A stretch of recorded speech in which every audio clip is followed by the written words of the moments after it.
Lettre 91. Notre ami Libéralis est tout triste. Il vient d'apprendre la nouvelle de l'incendie qui a consumé entièrement la colonie de Lyon. Une telle catastrophe est bien faite pour émouvoir les plus indifférents, à plus forte raison un homme tellement attaché à sa cité natale. Aussi n'arrive-t-il pas à retrouver une fermeté d'âme qui l'armait, à vrai dire, mais contre les disgrâces qu'il envisageait comme possibles. Pour ce coup si imprévu et en quelque sorte inouï, je trouve tout naturel qu'on n'eût pas l'appréhension, puisqu'on n'en avait pas d'exemple. L'incendie a maltraité bien des cités. Il n'en a pas fait disparaître. Même dans celles où la main de l'ennemi projette le feu sur les habitations, le brasier languit à plus d'une place. On a beau s'employer sans cesse à l'attiser, rarement il dévore tout au point de ne pas laisser de besogne au pic. On n'a guère vu non plus de tremblements de terre assez violents, assez destructeurs pour renverser des villes tout entières. En un mot, jamais incendie n'a éclaté si brutalement qu'il ne laissa matière pour un autre incendie. Tant de superbes monuments dont chacun aurait suffi à faire la gloire d'une ville, il n'a fallu qu'une nuit pour les mettre à bas, et dans une paix si profonde, un désastre est survenu que la guerre même ne saurait faire craindre. Qui le croirait? Dans le silence universel des armes, à l'heure où la sécurité règne partout sur la terre, l'emplacement de Lyon, hier orgueil des pays gaulois, se cherche à la trace. À tout ce qu'un fléau public devait consterner, la fortune a laissé le temps d'appréhender l'épreuve. Il n'est point de grand établissement qui n'ait bénéficié d'un délai avant de s'effondrer. Pour cette ville, une seule nuit l'a fait passer de l'extrême opulence au néant. Elle a mis en un mot moins de temps à périr que moi ici à te le conter. Tout cela déconcerte notre libéralis, qui a le cœur si ferme et si résolu quand il ne s'agit que de lui-même. Au reste, son désarroi s'explique. L'inattendu accable davantage, et leur étrangeté augmente le poids des infortunes. Il n'est pas de mortel chez qui la surprise même n'ajoute au chagrin. Voilà pourquoi il n'y a rien qu'on ne soit tenu de prévoir. Plaçons-nous d'avance dans toutes les conjectures imaginables et méditons non sur les accidents habituels, mais sur tous les accidents possibles. Qu'y a-t-il que la fortune note, quand il lui plaît, à la plus florissante prospérité, qu'elle n'attaque, qu'elle ne bat en brèche avec d'autant plus de véhémence que les dehors sont plus éclatants? Qu'y a-t-il pour elle d'inaccessible et d'inexpugnable? Elle ne vient pas toujours sur nous par même chemin, ni par un chemin battu. Tantôt elle arme notre bras contre nous-mêmes, tantôt elle se limite à ses propres forces, et pour inventer des épreuves, elle se passe de précurseur. Toutes les occasions lui sont bonnes. Au milieu du plaisir précisément naissent des motifs de souffrance. On était en pleine paix, la guerre éclate, et ce qui soutenait notre confiance se transforme en objet d'alarme. On découvre dans l'ami un adversaire, un ennemi dans l'allié. De soudaines tempêtes plus violentes que celles des hivers bousculent en été une mer paisible. Sans ennemi, nous subissons l'état de guerre. Car, faute d'autre cause, la prospérité trouve dans son excès même une cause de ruine. La maladie atteint les plus tempérants, la phtisie les plus robustes, le châtiment les personnes les plus innocentes, les désordres de la rue les plus grands solitaires. Le sort s'ingénie à trouver du nouveau pour appesantir cette puissance, comme si nous étions oublieux. Tout ce qu'une longue période de temps a construit, moyennant un grand labeur, moyennant la grande bienveillance des dieux, un seul jour le disperse et l'anéantit. Quand la catastrophe se précipite, c'est lui donner un terme trop long que de parler d'un jour. Une heure, un moment suffit au renversement des empires. Ce serait pour notre fragilité, comme pour celle des choses qui nous touchent, une source importante de réconfort, si tout était aussi lent à périr qu'à se former. En fait, la croissance s'accomplit par laborieuses étapes, la déchéance s'opère en hâte. Ni dans la vie des particuliers, ni dans la vie des collectivités, rien n'est stable. Le sort brasse sans fin les destinées des villes comme celles des hommes. Quand tout respire le calme, surgit la terreur.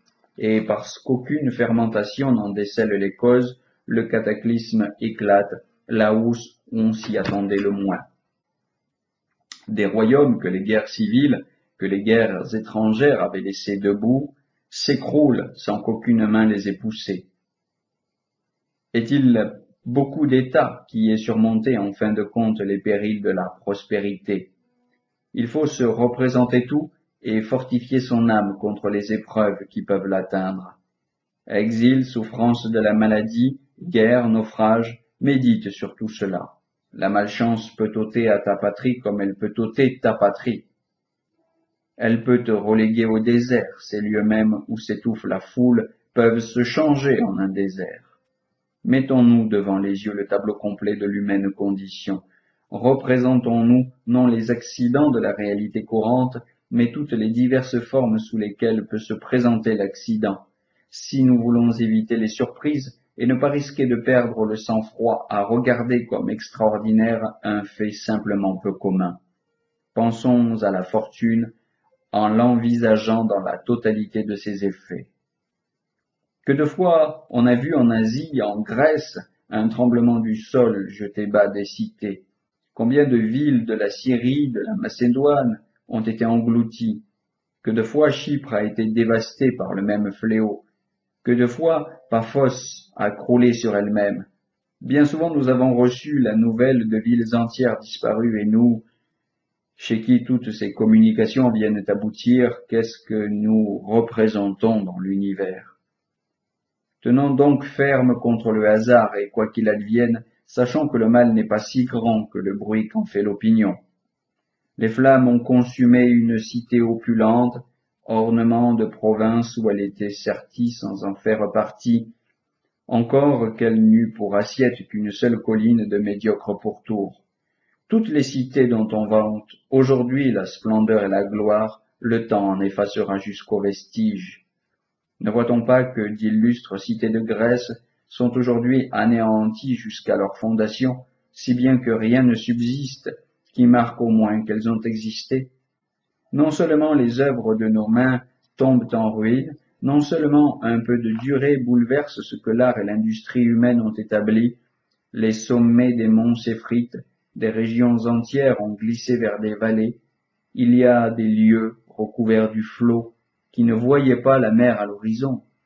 Une énorme coulée de feu a rongé les cratères qu'elle illuminait, des promontoires jadis dressés dans les airs qui rassuraient le navigateur, qui étaient des postes de vigie, elle les a ramenés en contrebas. Puisque les créations de la nature sont ainsi maltraitées, nous n'avons pas le droit de nous plaindre de la destruction des villes. Elles ne sont debout que pour tomber, c'est la fin qui les attend toutes.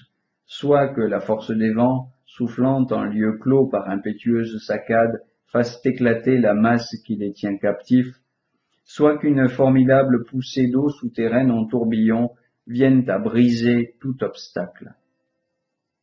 Soit que la violence des flammes crève la charpente terrestre, soit que la vétusté, dont rien ne se défend, ait tout emporté morceau par morceau, soit que l'insalubrité du climat ait chassé la population et que la corruption ait étendu sa lèpre sur ce qui est devenu un désert. Il serait trop long d'énumérer toutes les voies par où la destruction pénètre. Ce que je sais, c'est que toute œuvre des mortels subit la loi de la mortalité. Nous vivons dans le périssable. Voilà donc, entre autres discours, les consolations que je présente à notre libéralisme, qui porte à un degré de passion vraiment incroyable l'amour de sa patrie. Cette patrie n'a été peut-être anéantie que pour se relever plus belle. Souvent, un tort subi prépare la place à plus grande destinée. Bien des choses ne sont tombées que pour se dresser plus haut encore. Timagène, cet ennemi de la prospérité de notre ville, disait que si les incendies de Rome lui faisaient de la peine, c'était uniquement parce qu'il savait que de plus beaux édifices sortiraient de leurs brasiers. À l'égard de la ville de Lyon, on peut de même présumer que tous seront piqués d'émulation. pour la rétablir plus grande et mieux garantie qu'avant le désastre. Puisse-t-il faire un ouvrage durable, fondé sur de meilleurs auspices, pour un plus long avenir, car la colonie ne date que de 100 ans, ce qui n'est pas même pour un homme le terme le plus reculé. Fondée par Plancus, elle s'était, grâce à son heureuse situation, développée et surpeuplée comme nous l'avons vu, et malgré tout, en moins que l'espace d'une vie de vieillard, elle a éprouvé la pire catastrophe. Formons donc notre âme à l'intelligence et à l'acceptation de son sort. Apprenons-lui qu'il n'est rien que n'ose la fortune, qu'elle a sur les empires les mêmes droits que sur ceux qui les gouvernent, qu'elle peut contre les villes tout ce qu'elle peut contre les hommes. Il ne faut pas s'en indigner. Dans l'univers où nous sommes entrés, ce sont ces lois qui régissent l'existence. Te plaisent-elles? Soumets-toi. Ne te plaisent-elles pas? Sors par où tu voudras. Proteste si la législation de ce monde comporte une disposition inique qui ne vise que toi. Mais si la nécessité enchaîne grands et petits, réconcilie-toi avec le destin qui fait tout disparaître. Rien ne te permet de nous mesurer à nos tombeaux, à ces monuments de grandeur inégale qui bordent le chemin. La cendre met tout le monde à même niveau. Nés inégaux, nous mourrons dans l'égalité. Je dis des villes ce que je dis de leurs habitants. On a pris Ardée, on a pris Rome. Le souverain législateur de l'humanité ne nous distingue par la naissance et l'éclat du nom que pour la durée de cette vie. Quand on est arrivé au point où finit l'être mortel, loin d'ici, dit-il, vanités humaines, que tout ce qui foule la terre soit régi par la même loi. La nécessité de pâtir en 100 manières fait de nous tous des égaux. Nul n'est plus fragile qu'un autre, ni plus assuré de ce qu'il deviendra demain. Alexandre le Grand avait commencé l'étude de la géométrie, plaignons-le. Il allait savoir combien est petit ce globe dont il n'avait conquis qu'une portion minime. Oui, plaignons-le, puisqu'il était obligé de comprendre qu'il portait un surnom usurpé. Qui donc peut être grand quand le champ d'action est si petit? Ces leçons fort abstraites exigeaient une application soutenue. Elles n'étaient pas faites pour un insensé visant dans ses projets par-delà l'océan. « Montre-moi, dit-il à son maître, des choses faciles. » Et le maître lui dit, « Elles sont pour tous identiques, également difficiles. » Supposons que la nature nous dise, « Ces choses dont tu te plains existent pour les autres comme pour toi. Je n'ai rien de plus facile à offrir à personne, cependant quiconque le voudra saura les rendre faciles. » Comment? Par l'égalité d'humeur. Il faut que tu ressentes la douleur, que tu aies soif, que tu aies faim, que tu vieillisses. S'il t'est donné de faire un séjour de quelque durée parmi les hommes, que tu sois malade, que tu sois diminué, et que tu disparaisses. Il n'y a pas lieu que les plaintes qui retentissent autour de toi fassent tant d'impression sur ton esprit. Il n'est dans tout ceci rien de mauvais, rien d'intolérable ou de cruel. Ces gens ne s'alarment qu'en vertu d'un préjugé établi. Tu crains la mort comme tu crains les on-dit. Or, quoi de plus insensé qu'un homme qui s'alarme pour de simples paroles? Mon cher Démétrius aime à dire joliment qu'il fait autant de cas des propos des ignorants que des grondements d'entrailles. Que m'importe, ajoute-t-il, que ces bruits viennent par en haut ou par en bas. Quelle folie de craindre d'être diffamé par des infâmes. L'opinion vous inspirait une peur irraisonnée, et vous avez été pris de la même peur pour des objets que vous ne songeriez pas à appréhender si l'opinion ne le voulait ainsi. Quel tort pourrait bien faire à un homme de bien les injustes propos dont on l'éclabousse? Ne permettons pas que de tels jugements fassent tort même à la mort dans notre pensée. Encore un personnage qui n'a pas bonne réputation. Nul de ceux qui l'incriminent n'a passé par ses mains. En attendant, il est téméraire de condamner ce qu'on ne connaît pas.